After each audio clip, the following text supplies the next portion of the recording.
Harman TV are giving you the West Ham versus Sheffield United review. We have won 1-0 against Sheffield United at Bramall Lane. It's a 50-50 game. It was a 50 where, yes, Sheffield United were in a situation where they need to win because they haven't won a game since Chelsea last season.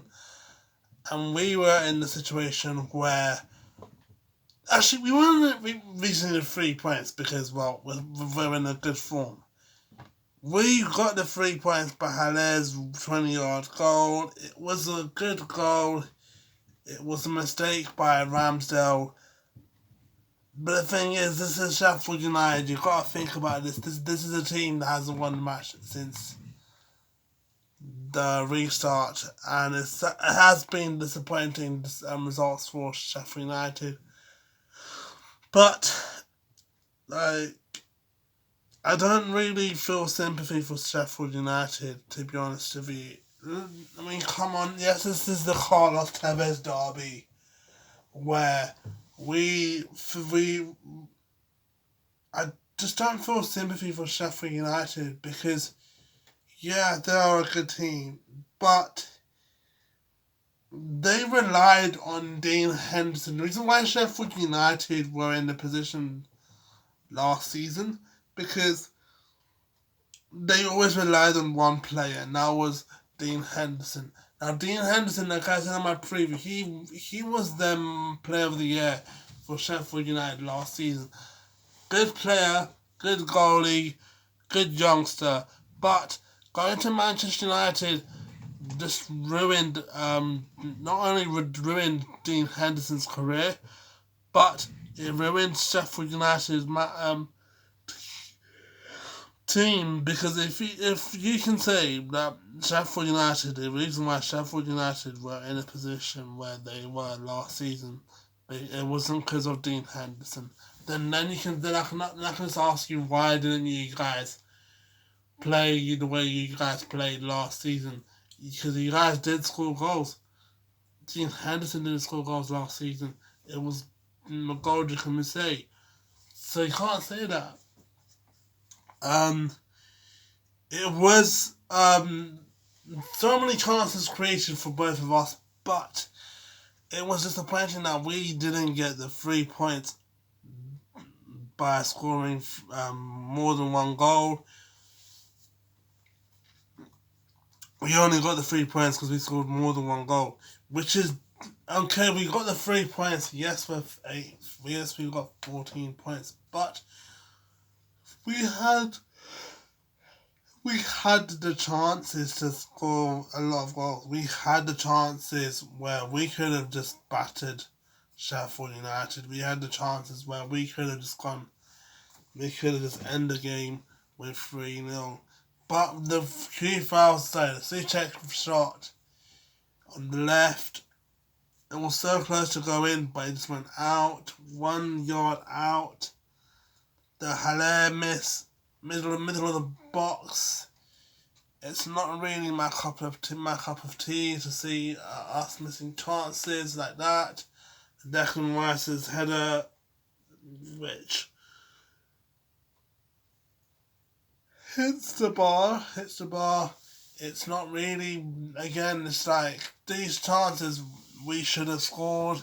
They had a chance where Ollie McBurney goes one-on-one with the goalie and he hits the post. And it was, I mean, like, I'm not saying we were lucky, but it's not like we should give them the 3 points. If I had a choice where I saw a homeless person at Sheffield United, and if I had to give someone,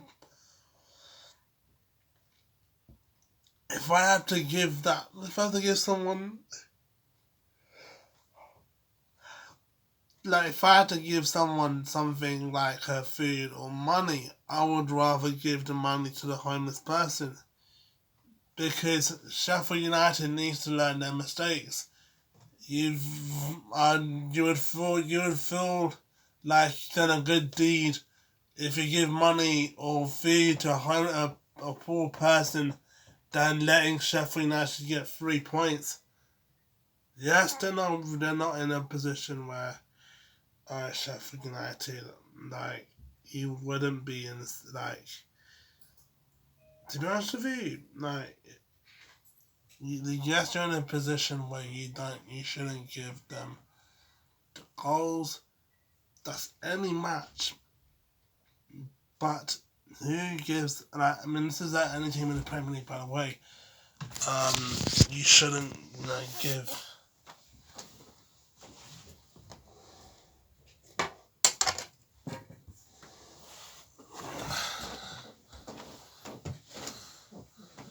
You shouldn't show sympathy to Sheffield United. You shouldn't show sympathy to Burnley. You shouldn't show sympathy to West Brom.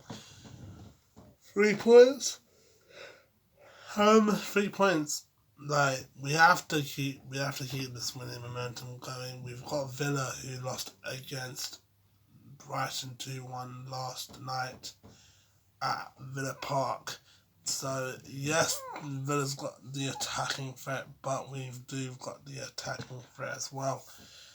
My thoughts on the subs, the people that came on was Noble and Lanzini for Bowen and the Fornals. It was Fornals. Again, Yarmolenko didn't get used. Again, Ben Rama didn't get used.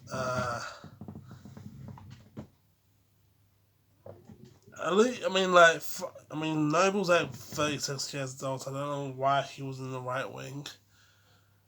Lanzini's cool.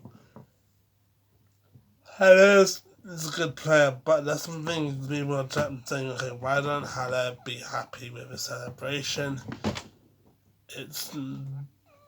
I don't know why Haller's not happy with his celebration. It's up to him. And I think that the thing is that, yes, you're winning 1-0, but you don't want to celebrate a goal and then the game's not over. Like, you might be winning 1-0, score goal, happy, celebrate. But you gotta think about this team the opposition team might score at the end, and you will be in a situation where you don't score goals. Man, this lighting is so crap. I'm just trying to...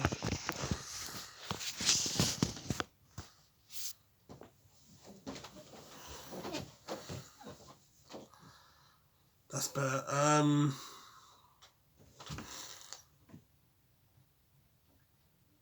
Chris Wilder, the thing is with Chris Wilder, he is a good manager for Sheffield United. Brought him up from League One to Championship to Premier League, but it's just his tactics.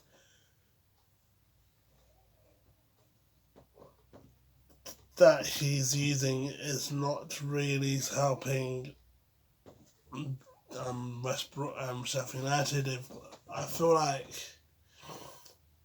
we do have the attacking team. We do have the team to go start a riot. Sheffield United has not. The thing is, if you compare our team to Sheffield United, we've got a stronger team. If you're in a situation where you are playing against a team that is in form, that's been doing good this season, you don't expect to win games. You expect to lose. And Sheffield United, while they are not in a good form, they have been in the situation where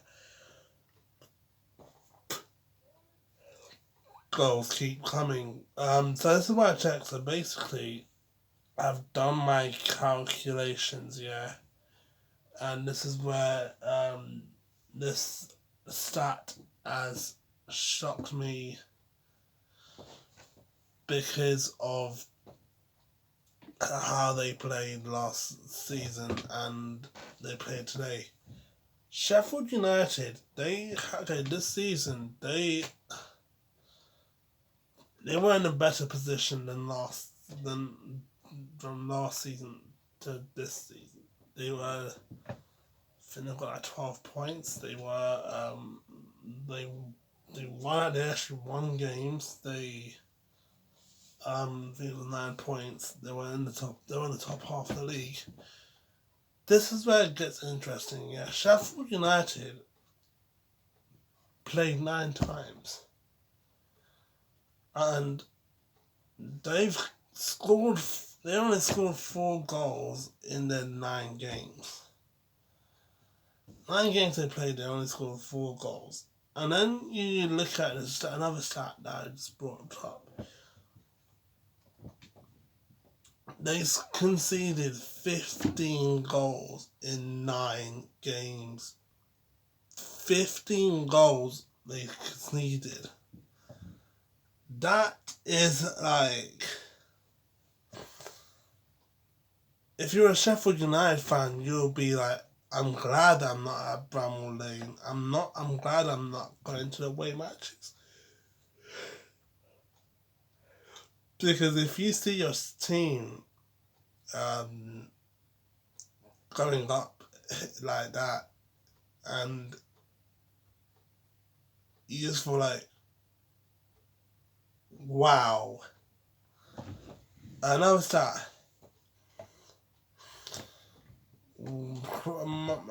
Bonner was man of the match for the match. He was first on everything, and that was good for him. Well done, Bonner. 8th in the league, 14 points. We are higher than Arsenal, Manchester United, and Manchester City. Wow, we're higher than both of the Manchester sides, which is good. But the only thing I feel like we need to improve on is we have created, like I said, we have created a lot of chances against Sheffield United. We just need to make those chances into goals. I've got the news. Antonio is back from injury next week. I don't, to be honest with you, because the thing is, you look at our team and you think about players like we've got so many attacking players, and we're just using the formation 3-4-3, so we don't know what to do with Haller, Lanzini, Yarmolenko, and Benrahma. I don't know. Ian Snodgrass and Noble. You've got so many attacking mid players. We don't know what are we going to do with them. We don't know what we can do with them. I would put Antonio in the bench because I don't want to risk him. I can't. If that's saying if a player gets injured, you're not going to put him in the first lineup after they return. You're going to have to make sure he's 100%. Maybe play him against Manchester United, but I would love to see Haller play again. Because I don't really think, I guess Antonio's fit enough, but we can't risk Antonio getting injured against Villa, and then we go against Manchester United, who are 1 point behind us, and we can't risk Antonio getting injured. We can't risk our best player to get injured. And yes, we've got Haller, but we need to bring our A game. against Villa, against Manchester United, against Leeds, against Chelsea, against Southampton, because our next December fixtures are Villa, Man United, Leeds, Chelsea, Southampton, I think it's Brighton after. So we have to get our fix up, and we need to get.